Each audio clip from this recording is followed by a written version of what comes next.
Okay, welcome back. Now we are going to have a look at the first axis impulse. Again, mind that we are not employing the slit engine yet, and we are playing the game one of the short scenario with the simple basic rules. So, situation is already difficult. Usually, if the Commonwealth succeed in breaking the line in this spot, means that they are going to reach the oxalate line very quickly, and then after they could employ the armor to pierce the Pearson line. If that happens, then the line of communication of our Panzer Africa army will be in danger, with only one road still under our control. So I do think that now the time has already come for a counterstrike. So in the basic game we only have two kinds of impulse to choose from: pass or a tactical impulse.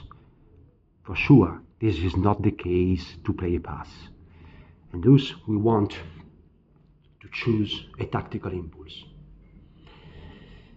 First thing, then, we roll to check if we can get Rommel back to Africa, because when the scenario starts, Rommel is away and Stumme is in charge, even if we know that Stumme was killed immediately during the night of the attack. So we need to roll a 6 on this impulse to see if we can get Rommel. And Rommel is very important because he provides a series of tactical advantages to the Axis. So let's see if we can get him on board. No. So we move the Rommel marker 1 point forward, and in the next impulse we could have him deployed on a die roll of 5 and so on. So basically what we want to do, we want to immediately counterattack here.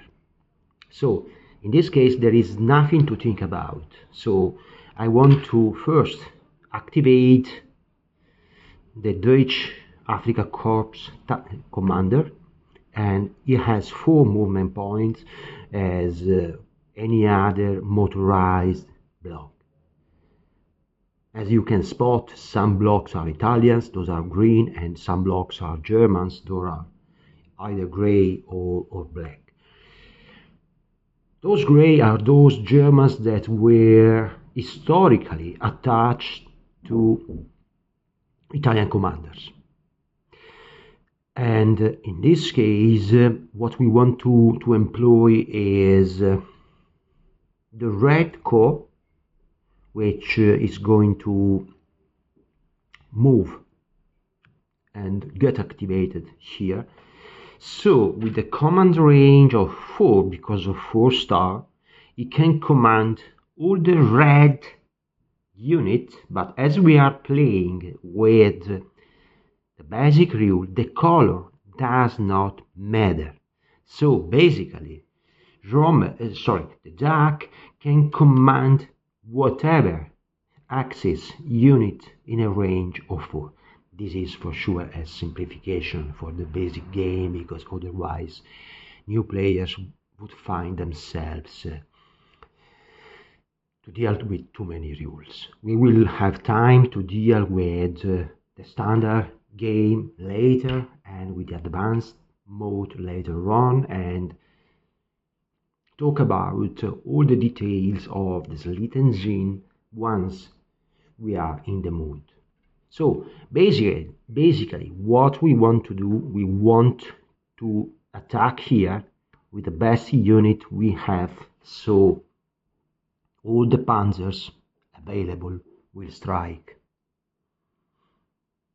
And we can have up to 3. Keep in mind that in the basic game we don't care about extra movement point for engaging or disengaging, and we don't care about ridges. Ridges will become impossible for motorized units, and that's not the purpose of our short demonstration. Also, we want to commit one artillery. I can either commit this one or this one, but I will commit this one, and you will see why. Because this artillery is going to move 4 movement points, but we need just 2, and activate here, so it can provide artillery fire into this battle.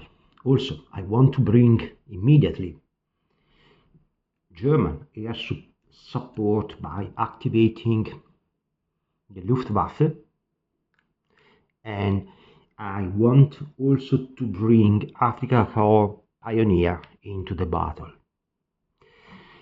A couple of more things we need to do now is to try to rebuild the line of fortification that has been breached, because we know that our panzers can be very effective in open terrain against British infantry, but we need to take action. So what we want to do is that we want to withdraw this German unit to movement points away from the contact area, and probably also the Italian as well, because we don't want those weak infantry be demolished by the enemy.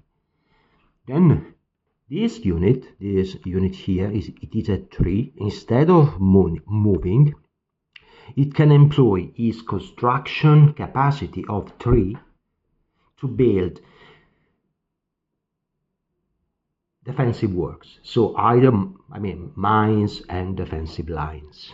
A mine costs 1, but a mine can be built inside the ex-occupied or outside, while a defensive line can be built only in the ex-occupied, inside. So in this case, this unit has a construction capacity of 3, but cannot build a second line in the hex it occupies, nor in any X outside the X it occupies. So basically it can build 3 mines.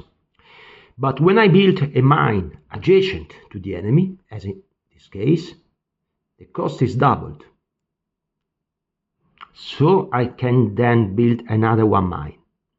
But I cannot build a mine if I don't control the X, or if the X is contested. So once the Devil's Garden are breached, there is nothing we can do with the enemy inside. So I can build the second mine, for example, here. And this one just costs 1. After this, the unit is reduced and concealed, just as a reminder. As you can see, a unit can move or build, not both. So for example, this artillery here could move or build, but as the only chance to build something is here, and as here it is already mine full stacked, the only thing I could build here is a defensive line. The thing is that only the defensive line can be built by a block only in the X it occupies. So smart thinking. This unit will never be able to build a defensive line because it has a construction capacity of 1.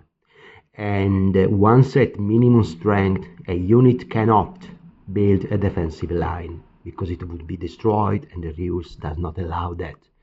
So if I want to build the next impulse, a defensive line here, now it is the time to act.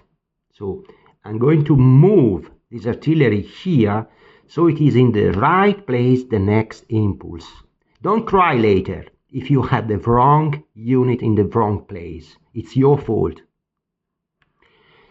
Now, let's have a look at the other units we have here, and surely all these motorized units from Gazal are immediately arriving to hold the line behind, because we know that the chance to succeed are high, but no one can control a die roll, so it is better we prevent a disaster.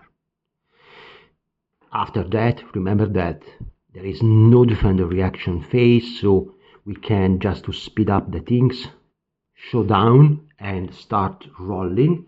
As you know, pioneers roll before, and so we have 4 pioneers and they roll 4 dice, hitting at 5 and 6, and we score 3 hits. Applied immediately. Then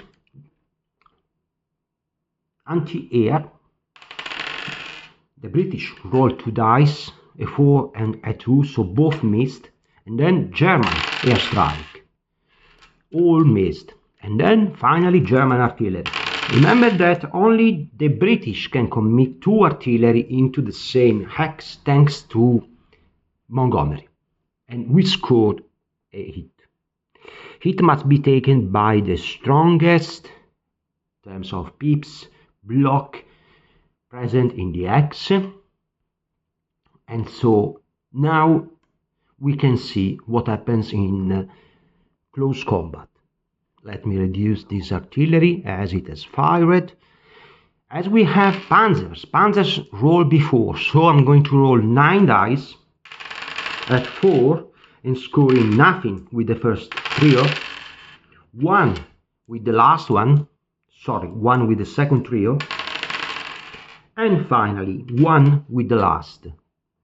So basically this is the situation. Now the Commonwealth can roll 1 die each and they score 1 hit. At this point the battle is over. Keep in mind that the original controller is the British, so the Commonwealth are concealed while the panzers remain face up.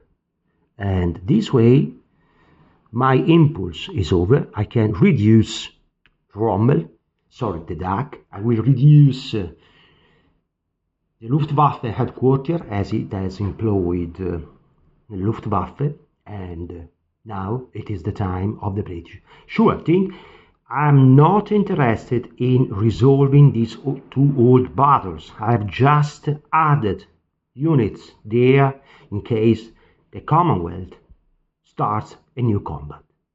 So thank you for watching, and let's see what the Commonwealth will do the next turn.